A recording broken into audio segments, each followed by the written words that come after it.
नमस्कार मित्रांनो, आज 22 जून 2026 पावसाळी अधिवेशनाला सुरुवात होत आहे.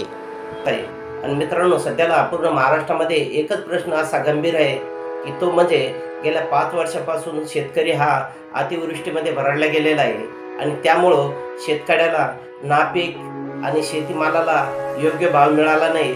त्यामुळे शेतकरी हा संकटात आलेला आहे आणि यावर्षी शेतकऱ्यांसाठी कर्जमाफीची घोषणा या महायुती सरकारने केली होती आणि अद्यापपर्यंत शेतकऱ्यांना कर्जमाफी मिळाली नाही.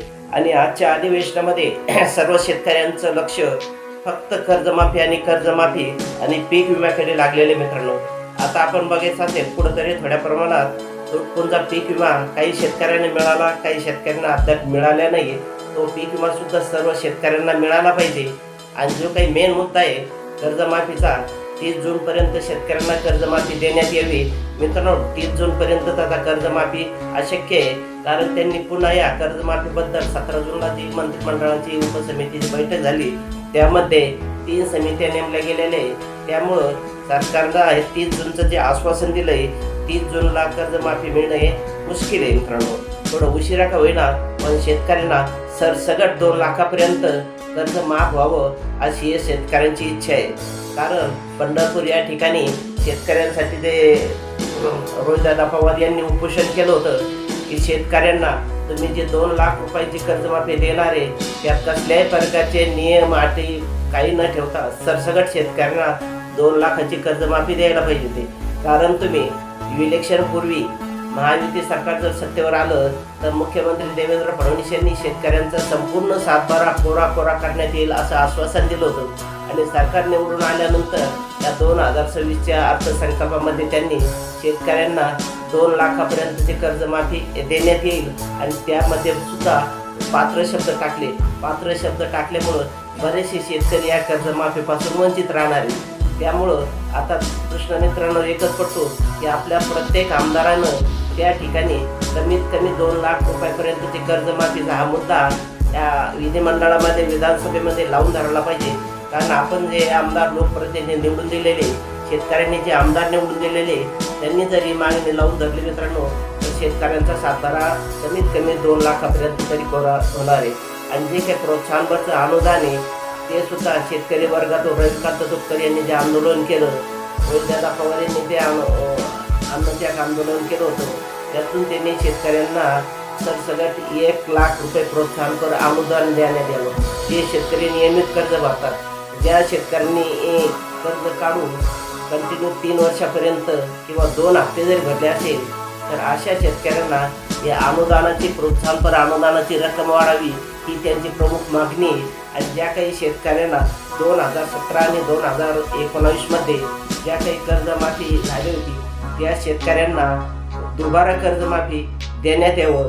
कारण सरकारनं त्यामध्ये हा पात्र शब्द टाकला आणि त्यांना अपात्र केलेलं आहे की ज्या 2017मध्ये माननीय देवेंद्र फडणवीस यांनी जे काही जाचक अटी टाकल्या होत्या आणि त्या शेतकऱ्यांना कर्जमाफी केली होती, त्या शेतकऱ्यांना परत कर्जमाफी द्यायला सरकारने नकार दिलेला आहे. पण मित्रांनो, या सर्वांना ही कर्जमाफी मिळायला पाहिजे. 2019ला ज्यांचं कर्ज माफ झालं होतं अशांना सरकार कर्जमाफी देणार नाही असं सुद्धा त्यांनी जाहीर केलं. पण तो सुद्धा शेतकरी हा अतिवृष्टीमध्ये भरडला गेलेला आहे. शेतकऱ्यांना हमी भाव मिळत नाही आहे. सरसगट शेतकऱ्यांना 2 लाखापर्यंतची कर्जमाफी मिळालंच पाहिजे. कारण सरकारनं जे आश्वासन दिलं त्या आश्वासनाची आता त्यांनी पूर्तता करायला पाहिजे मित्रांनो.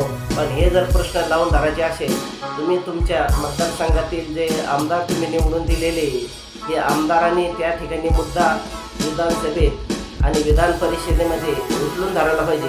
त्यामुळं तुम्ही तुमच्या लोकप्रतिनिधीला आत्ताच फोन करा की आम्ही तुम्हाला मतदान केलेलं आहे कशासाठी की शेतकऱ्याचे प्रश्न सोडवण्यासाठी.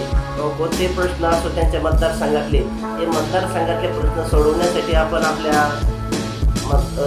आमदाराला निवडून देतो. तर आमदारांना प्रत्येकानं फोन करायचा आणि हे जे शेतकरी कर्जमाफीचे मुद्दे या ठिकाणी तुम्ही लावून धरा. विधानसभेमध्ये सरकारवर दबाव आणा आणि कर्जमाफी कशी पत्रात पाडून घेता येईल त्या पद्धतीनं त्यांनी त्या ठिकाणी मागणी करायला पाहिजे. त्यामुळे शेतकऱ्यांना तुम्हाला सुद्धा एक अधिकार आहे, तुमची लोकप्रतिनिधी आहे, तो लोकप्रतिनिधी तुम्ही विधानसभेत जर पाठवला असेल, विधान परिषदेमध्ये पाठवला असेल, तुमचे प्रश्न सोडवण्यासाठी त्या ठिकाणी तुम्ही पाठवलेले आहे. आणि आता तुमचा आमचा सर्वांचा एकच प्रश्न आहे की आतापर्यंत पाऊस पडला नाही, पुन्हा दुष्काळ पडतो की काय, त्यामुळे शेतकरी संकट आलेलं आहे. त्यामुळे तुम्ही तुमच्या आमदारला आत्ताच लगेच फोन करायचा की शेतकऱ्यांची कर्जमाफीचा मुद्दा तुम्ही लावून धरा आणि शेतकऱ्यांना सरसगट 2 लाखापर्यंतची जी कर्जमाफी आहे ती व्हायला पाहिजे. ज्या काही अटी टाकलेल्या आहेत त्या अटी त्या ठिकाणी काढायला पाहिजे. कारण की जे काही प्रवीण परदेशी समिती नेमली होती त्या समितीने एवढ्या जाचकाठी टाकलेल्या आहे, त्या जाचकाठीमुळे शेतकऱ्यांना कर्जमाफी न होता उलट ते अपात्र कसे ठरतील यासाठी या समितीचा अहवाल आहे. त्यामुळं हा अहवाल रद्द करून सरसगट शेतकऱ्यांना 2 लाख रुपयाची कर्जमाफी द्यावी असं तुम्ही तुमच्या आमदारला ठणकावून सांगू शकता. मित्रांनो, हा व्हिडिओ कसा वाटला जास्तीत जास्त जनतेपर्यंत शेअर करा आणि या चॅनलला सबस्क्राईब करा. योग्य अशी माहिती शेतकऱ्यासंबंधी या चॅनलच्या माध्यमातून मिळत असते. त्यामुळं तुम्ही आता एकच काम करायचं, तुम्ही तुमच्या आमदाराला न घाबरता प्रश्न करायचा आणि योग्य पद्धतीनं तुमचे प्रश्न सोडवायचे असेल, तुमची कर्जमाफी व्हायची असेल तर आमदारांनीच तुमच्या लोकप्रतिनिधींनी त्या ठिकाणी हा मुद्दा लावून धरायला पाहिजे, तरच शेतकऱ्याला पूर्ण कर्जमाफी मिळेल. नसलं जे काही जाचकाठी टाकलेलं आहे त्या जाचकाठीमध्ये शेतकरी अडकला जाणार आहे आणि पूर्णतः कर्जमाफी त्यांना होणार नाही आहे. त्यामुळे शेतकऱ्याच्या डोक्यावर असाच हा कर्जाचा बोजा राहील, याचं व्याज वाढत राहील.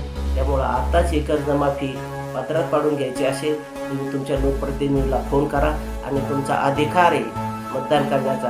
कारण जे हे उमेदवार आपल्याकडे निवडणुकीपूर्वी येतात, पाय पडतात, नको ते आश्वासनं देतात आणि ते आश्वासनं पूर्ण करण्याचा, त्यांच्याकडे आश्वासन पूर्ण करून घेण्याचा तुम्हाला अधिकार आहे.